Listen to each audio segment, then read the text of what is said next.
France Info. 20h minuit. Karine Bastrégis. Jérôme Cadet.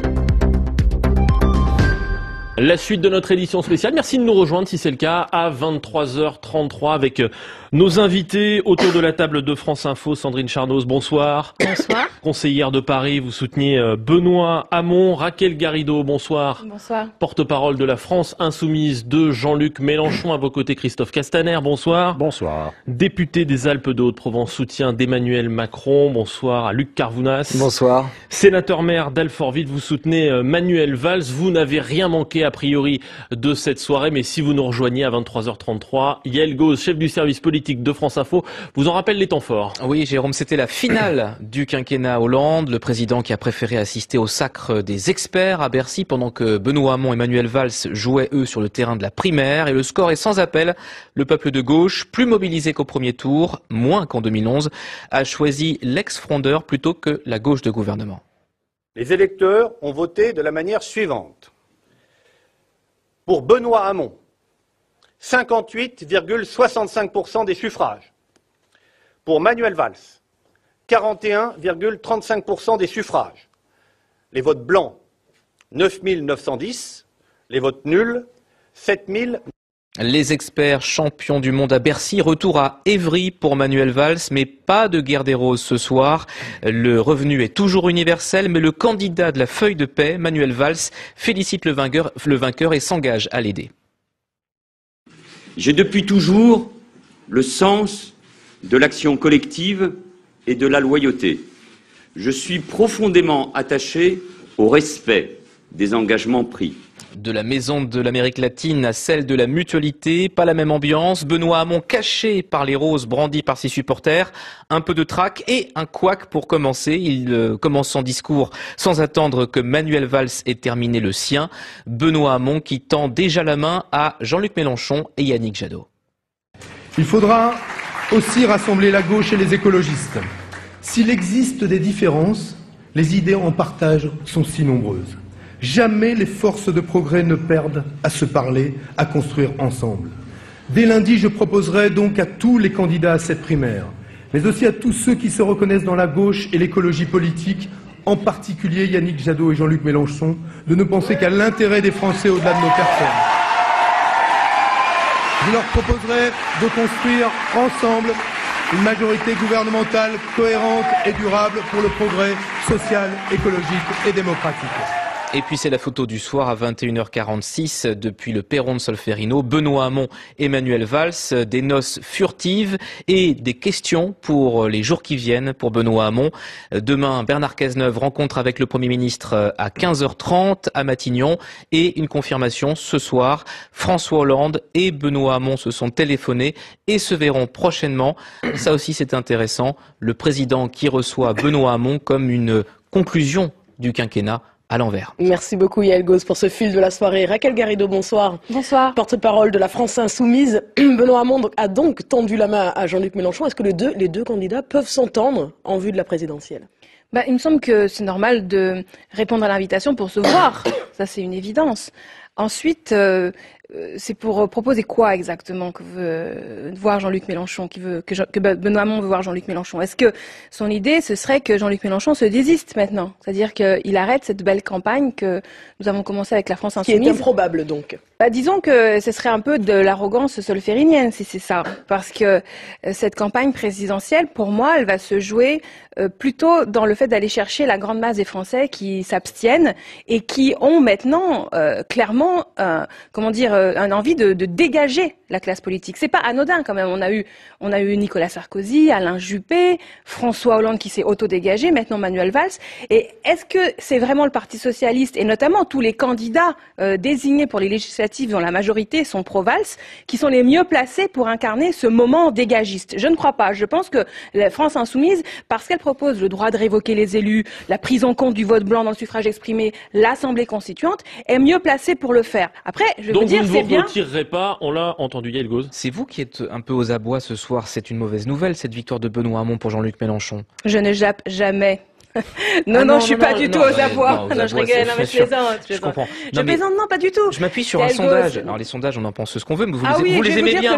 Vous les aimez bien quand ils sont bons. Yael Gauze, jamais vous m'avez entendu dire Jean-Luc Mélenchon les utilise dans ses meetings. Regardez-moi dans les yeux. Jamais vous m'avez entendu dire ici quelconque argument basé sur les sondages que j'abhorre. J'ai écrit un bouquin qui s'appelle Le Guide citoyen de la 6ème République, dans lequel je préconise que les sondages politiques soient tout bonnement interdits. Alors celui qui sort demain de la Sofres est mauvais pour Jean-Luc Mélenchon, puisque Benoît Hamon arrive à 13-15 points et Jean-Luc Mélenchon redescend à 10. Donc croisement des courbes dans le mauvais sens pour vous. Est-ce que c'est un problème? Yael Gauze, je vais vous le répéter, je trouve pathétique réellement qu'après les erreurs successives des sondeurs, vous continuiez, vous, les médias, à vous appuyer sur les sondeurs pour faire quoi? De la pseudo-information. Ça n'en est pas. Le casse-noix de Jean-Luc Mélenchon, il le théorise à partir des sondages. Quand il dit le PS finira 5e, il s'appuie sur les sondages. Est-ce que là, ils ne sont pas favorables pour vous demain? Je pense que les sondeurs, je vais vous expliquer, ils ne savent pas comprendre justement le mouvement dégagiste. C'est-à-dire qu'ils ne savent pas interpréter cette grande masse de gens qui s'abstiennent. D'ailleurs, ils ne donnent jamais les chiffres. Vous verrez dans les sondages, on a l'impression que 100% des sondés ont une opinion. C'est pas vrai. Simplement, on vous dit pas que les abstentionnistes sont encore abstentionnistes. Jean-Luc Mélenchon est derrière Benoît Hamon désormais. C'est un problème ou pas? Non, il ne l'est pas, comme il ne l'était pas avant non plus. Les sondages antérieurs sur Jean-Luc Mélenchon n'étaient pas non plus la vérité. La vérité aujourd'hui, c'est qu'il y a des têtes à conquérir, des cœurs à conquérir. Et je pense que pour les conquérir, il faut arrêter de brandir des chefs de parti, des chefs de primaire, des personnalités politiques. Il faut parler de l'abolition de la monarchie présidentielle. Et moi, c'est ça qui fonde mon soutien à Jean-Luc Mélenchon. C'est ça qui fonde mon soutien à Mélenchon. C'est parce que c'est le seul à dire qu'il faut révoquer les élus entre les élections. Est-ce que Benoît Hamon, il dit ça? On poursuit ce débat juste après les titres, 23h40. Bientôt Pierrick Bonneau, l'info. Les chiffres de la participation au deuxième tour de la primaire de la gauche dépassent désormais les 1 900 000 votants. Benoît Hamon, vainqueur avec 59% des voix. Manuel Valls recueille 41% des voix. Il m'appartient de mener la mission du rassemblement, lance ce soir l'ancien Premier ministre qui souhaite bonne chance à son adversaire. Benoît Hamon, de son côté, veut commencer dès demain à rassembler les socialistes autour de son projet et lance un appel ce soir à Jean-Luc Mélenchon et à l'écologiste Yannick Jadot. Il va leur proposer de construire une majorité gouvernementale. France Info. Sandrine Charnoz, est-ce que Benoît Hamon va demander à Jean-Luc Mélenchon de se retirer? Je pense que Benoît Hamon souhaite que malgré les règles de la 5e République, nous puissions en mai prochain proposer aux Français une alternative optimiste, résolue et à gauche. Et pour cela, il n'y a pas de solution. La gauche, pour être au deuxième tour de l'élection présidentielle, elle doit se rassembler. Et donc Benoît Hamon va tenter dans les prochains jours de convaincre l'ensemble de la gauche qu'il faut que l'on se rassemble autour d'un contrat de gouvernement, autour des idées qui sont déjà en passerelle dans les différents projets, la transition écologique, la transition démocratique, la place du travail dans notre société. Tout ça sont des thèmes qu'il va mettre sur la table pour que l'ensemble de la gauche se rassemble. Encore une fois, notre objectif, nous, c'est qu'en mai prochain, il y ait une alternative à gauche qui puisse être à la tête de la France. L'un des tout premiers effets de la victoire ce soir de Benoît Hamon, lapsus, c'est qu'un valsiste du Cantal, député que vous connaissez bien, Luc Carvounas, vous qui êtes valsiste aussi, Alain Calmette, ancien maire d'Aurillac, il fait ses valises et il part chez Macron. Il n'attend pas le rassemblement. Ça appartient à Alain, chacun ses choix. Moi ce soir je veux juste m'arrêter c'est pas grave, c'est pas le signe que les sur la victoire de notre candidat, parce que c'est important. Ah bon? Oui, parce que ce soir la gauche a un candidat. Et moi j'entends Raquel Garrido parler d'assemblée constituante, c'est bien joli tout ça, mais en 2 dimanches on a eu presque 4 millions de participation, 3 millions et demi.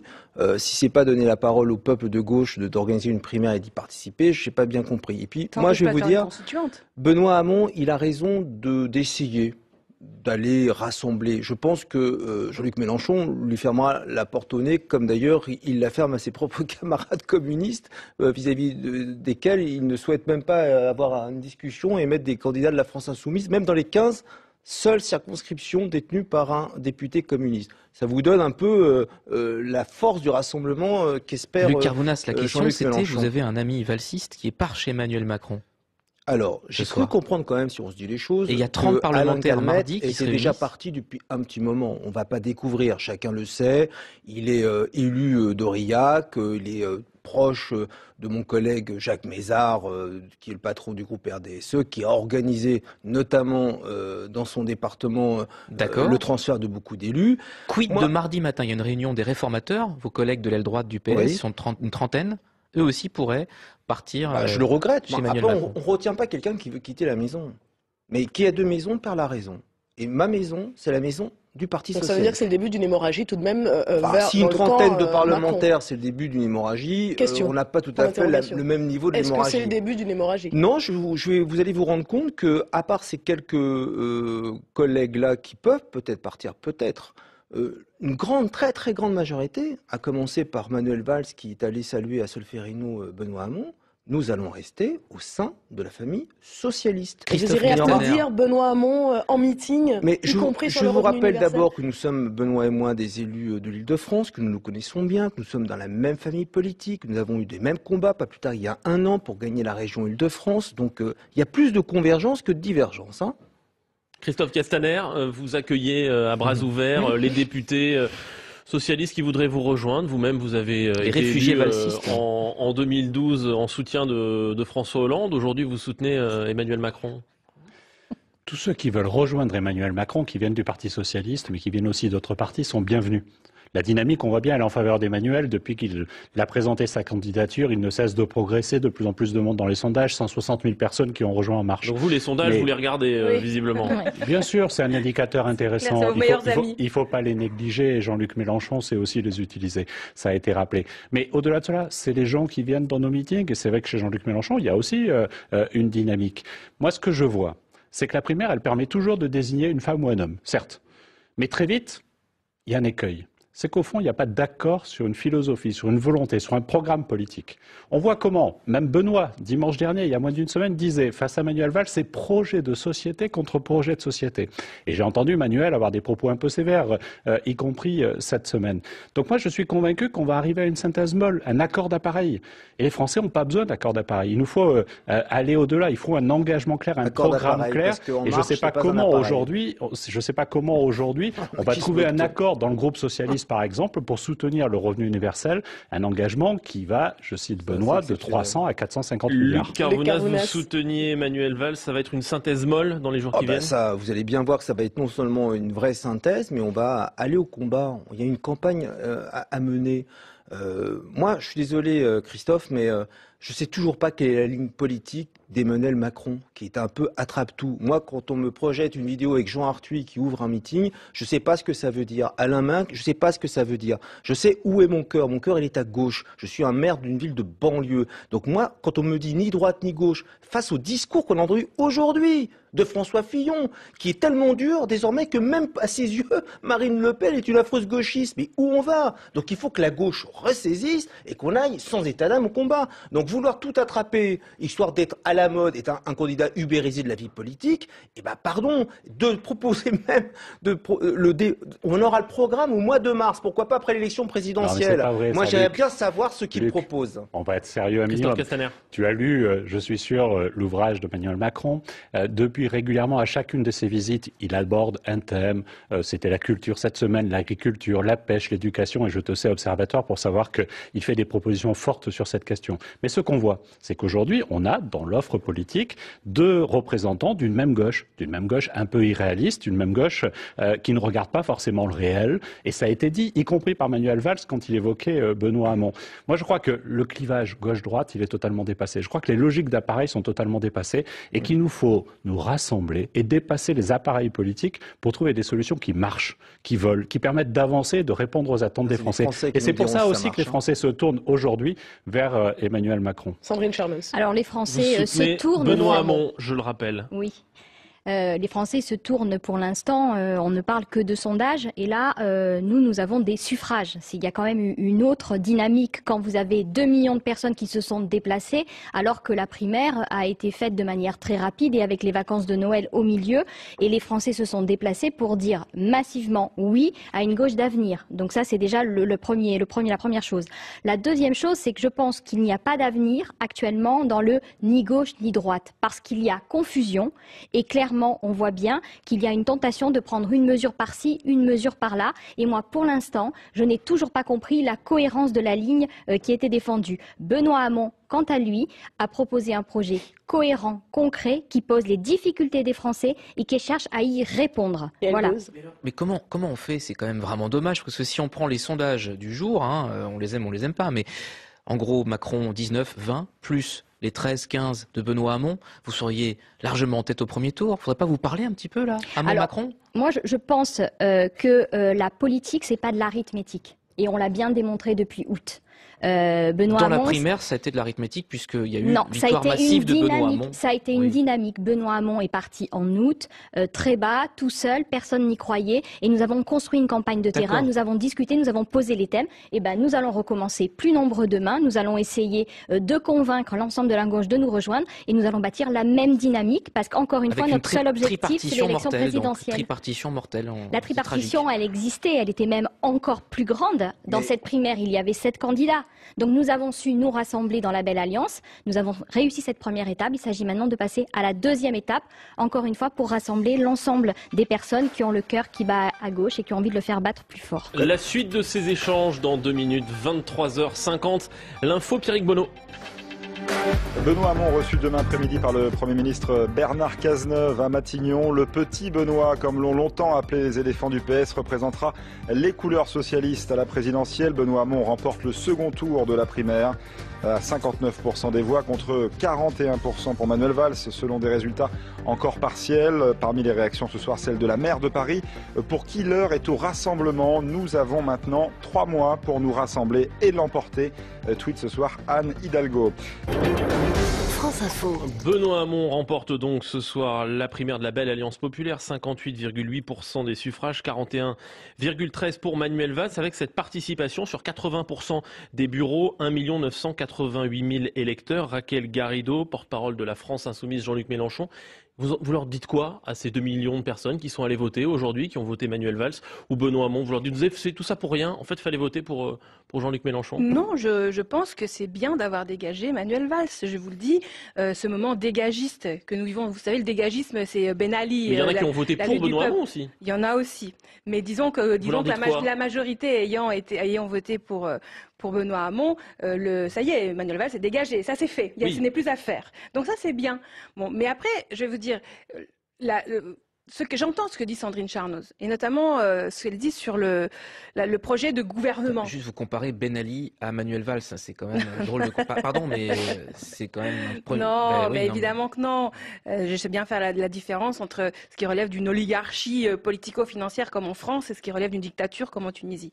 Mais pour Manuel revenir... Valls, c'est l'oligarchie politico-financière. Vous réagissez pas. Non, vous êtes un soutien de Manuel Valls. J'ai tellement l'habitude des outrances de Raquel Garrido que je me dis à quel moment ça va s'arrêter, parce que parler comme ça d'un ancien Premier ministre de la France, employez-vous dégager. Faites pas de polémique mais inutile. vous savez qui va dégager, Raquel Garrido? Parce que regardez ce qui est en train de se passer dans ce mouvement dégagiste dont vous parlez si bien. Le prochain sur la liste, c'est votre leader Maximo, Jean-Luc Mélenchon. On verra parce bien. Que vous allez voir le mouvement. J'ai déjà vu votre électorat venir dans la primaire citoyenne. Nous n'avons pas d'électorat. Le prochain sur le toboggan, c'est Jean-Luc Mélenchon. Écoutez, les gens, ils en ont marre de voir des gens qui, depuis 40 ans, sont dans les palais de la République, plus jeunes sénateurs de France, et qui donnent des leçons d'oligarques, de finances. Mais qui se moque-t-on?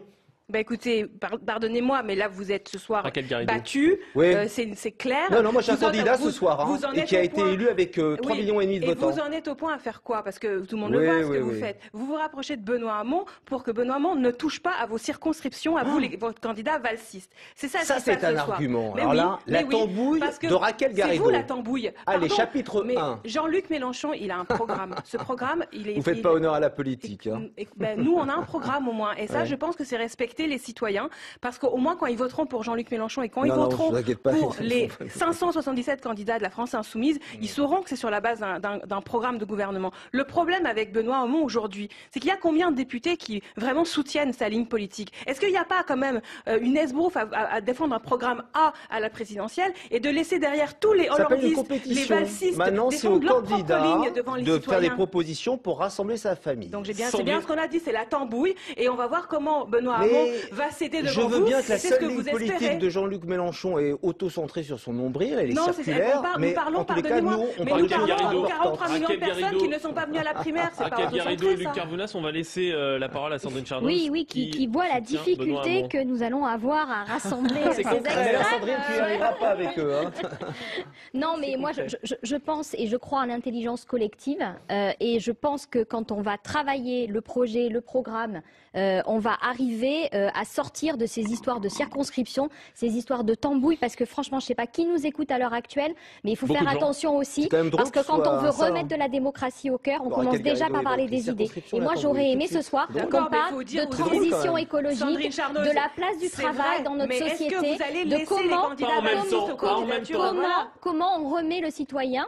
Tu m'as posé une question tout à l'heure, Raquel. Tu m'as demandé comment Benoît Hamon redonnait la main aux citoyens. C'est par le 49-3 aux citoyens où il va permettre qui seront vos candidats aux législatives. Est-ce que Madame El Khomri, elle va défendre comme Benoît Hamon la fin de la loi El Khomri? Est-ce que les candidats valsistes vont le défendre? Les candidats valsistes. Et si demain nous faisons un accord, il y aura aussi des candidats de Jean-Luc Mélenchon et des candidats de Jeanine Jadot dans l'équipe gouvernementale. La question n'est pas la question est pourquoi et est-ce que tout le monde la parole à Christophe Castaner, soutien d'Emmanuel Macron. Est-ce que vous regardez toutes ces divisions en arbitre? Non, pas en arbitre, mais avec un peu de désespérance. Parce que depuis tout à l'heure, Luc a un peu parlé de la réalité archaïque de François Fillon, mais depuis tout à l'heure, on ne parle pas de ce danger qui pèse sur notre pays avec le retour de cette vieille droite. On ne parle pas du fait que les sondages que vous avez évoqués placent Marine Le Pen en tête. Moi, j'étais tête de liste régionale il y a un an en Provence-Alpes-Côte d'Azur. Je sais le coût du retrait pour combattre mes ennemis, et les ennemis, c'était le Front National. Je sais, par exemple, que le Front de gauche était totalement hostile au retrait, était prêt à faire élire le Front National. Donc Arrêtez, je sais... non, dans l'Est, le PS s'est pas retiré et le FN n'est pas passé. Donc, vous voyez, votre ligne de destruction de la gauche, c'était pas non plus une ligne très opérationnelle. Parler. Je sais ce que sont les choix cohérents quand il faut se sacrifier plutôt que de donner des leçons et des grandes déclarations. Dans l'Est, le vote d'APS est maintenu et le FN n'est pas passé. Ça n'a strictement rien à voir, mais vous le savez. C'est pas d'attaque inutile. On laisse Luc Carvounas terminer. Et donc, Christophe Castaner, on a des points communs. Pas à ce point-là. Et donc, moi, ce que je vois, c'est toute la difficulté que va avoir le candidat désigné ce soir par le Parti socialiste à avoir une dynamique qui lui soit favorable. Tout simplement parce qu'il y a un tel écart dans les propositions qui ont été portées par les différents candidats qu'aujourd'hui, c'est pas une ligne politique qui a été validée. Je pense qu'il est nécessaire maintenant de rentrer dans le débat de fond, de voir si la question du revenu universel sera maintenue, de voir la vision de l'Europe, si on en trouve et on en dégage une au sein du Parti socialiste sur ce sujet. Le mot de la fin oui, pour les soutiens. c'est un peu fort de café d'entendre parler de difficultés de ligne politique alors qu'on ne sait même pas quelle est la ligne politique de Emmanuel Macron. On va devoir rendre l'antenne. Rassemblement. Et lisez-la. Le mot de la fin, quel est le slogan de Benoît Hamon pour 2017? Rassemblement. Non, ce sera le mot de sa campagne, son slogan. Il va garder le même? Ah, écoutez, à ce stade, ça reste faire battre le cœur de la France, oui. C'était le slogan de Benoît Hamon qui s'est imposé ce soir. Voilà l'un des enseignements de cette soirée. Merci Christophe Castaner, Luc Carvounas, Sandrine Charnos et Raquel Garrido. Merci à Yael Gauze, Karine Baste-Régis et toutes les équipes de France Info mobilisées ce soir pour vous faire vivre ce temps fort de la présidentielle. Il y en aura d'autres évidemment et ils seront à vivre sur France Info. Bonne soirée à tous.